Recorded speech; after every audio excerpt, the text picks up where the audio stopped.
It's President's Day 2010. We're at the Nixon Library in Yorba Linda, California. We've just completed the second Nixon Legacy Forum, this one on the subject of the organization and management of the president's or a president's time, in this case President Nixon. One of the panelists, the man who knows whereof he speaks in this regard, is Larry Higby, who was the assistant to H.R. Haldeman, who was Nixon's chief of staff. Larry was known at the time as Haldeman's Haldeman. That's correct. And it was an accurate. It was at the time it wasn't necessarily the high praise that it has since become. How did you first meet Bob Haldeman? Actually, I met Bob my senior year at UCLA. I was student body vice president. Bob was president of the Alumni Association, and he had basically organized a series of seminars between students and alumni in an effort to avoid the same kinds of problems that were going on up in Berkeley in terms of demonstrations and this sort of thing by creating conversations, and it worked very well. I graduated from UCLA, and he asked me to go to work for him. I told him that I didn't want to go to work for him, that I wanted to go to graduate school. We worked out an arrangement whereby I worked for him 30 hours a week and went full-time to graduate business school at UCLA, something I wouldn't recommend to anybody trying again. But as a result of that year, we became very good friends. We found that we both had a strong interest in politics and, more importantly, I think, public service.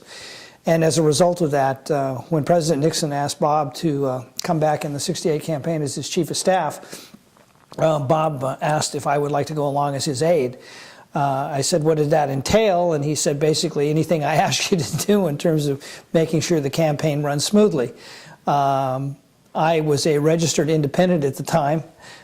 Frankly, didn't think Nixon had a chance to win, as most people didn't. We actually, Bob and I, in January of '68, calculated, we went through a very scientific thing and figured Nixon had about a 16% chance of becoming President of the United States.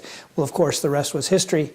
I went on the campaign. He won. I went down to the transition office with him as his administrative assistant there, and then went to the White House. When we got to the White House, he actually put me in a special projects group. I didn't work directly with him and didn't see him for days at a time.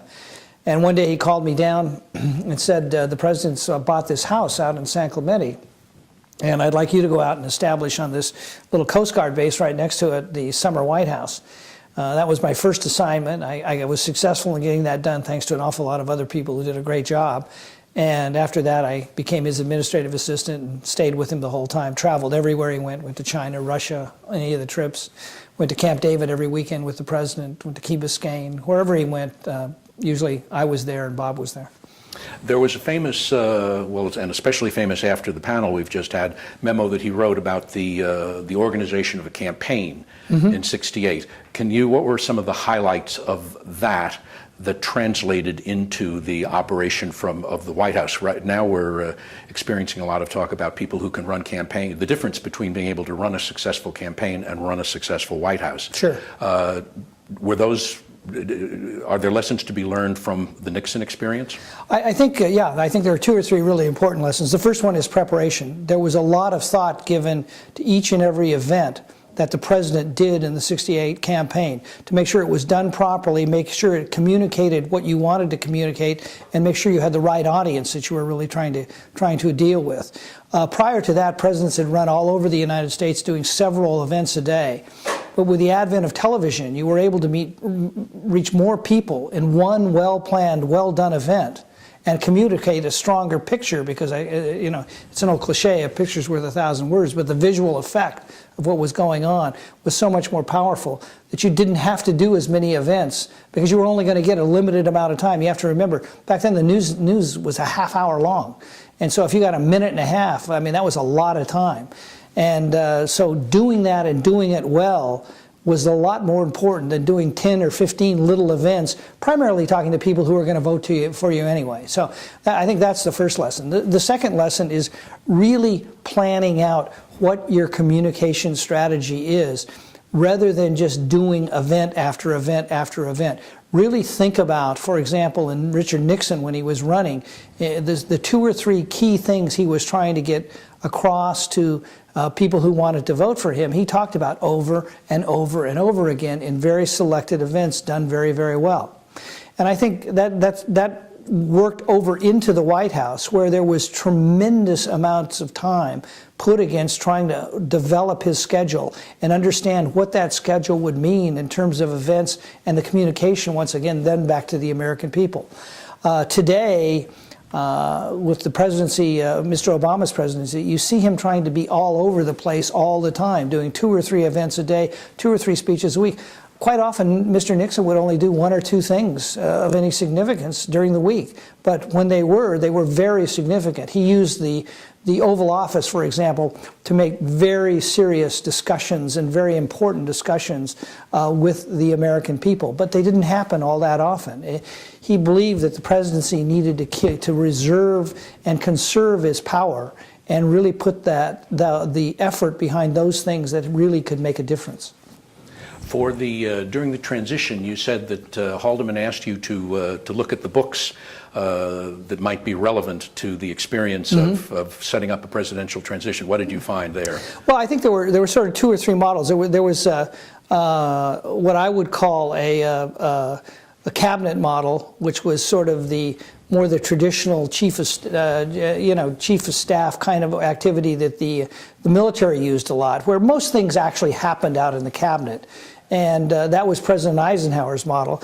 Then there was sort of a wheel and spoke sort of a model where everybody reported into the president. And I think Johnson did some of that. Clearly Kennedy did a lot of that. And I think the model that Bob Haldeman developed for Richard Nixon was a very new model and a very different model from 2 or 3 points. First of all, it had relatively few people reporting to the president. And the fact that most decisions now were made and most initiatives were initiated by the White House, and the cabinet and the agencies became much more focused on executing those strategies within given parameters. So there was a consistency of thought, consistency of policy that started at the top and went right down through the administration on key important issues.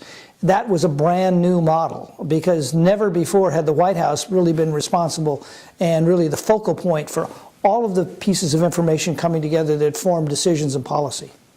How did Bob Haldeman come to this level of wisdom? I mean, he was clearly, I didn't know, maybe everybody else knew. I just learned this afternoon he was a member of Mensa. Right. So he was a smart man. Right. But he had, but he had been an advertising executive.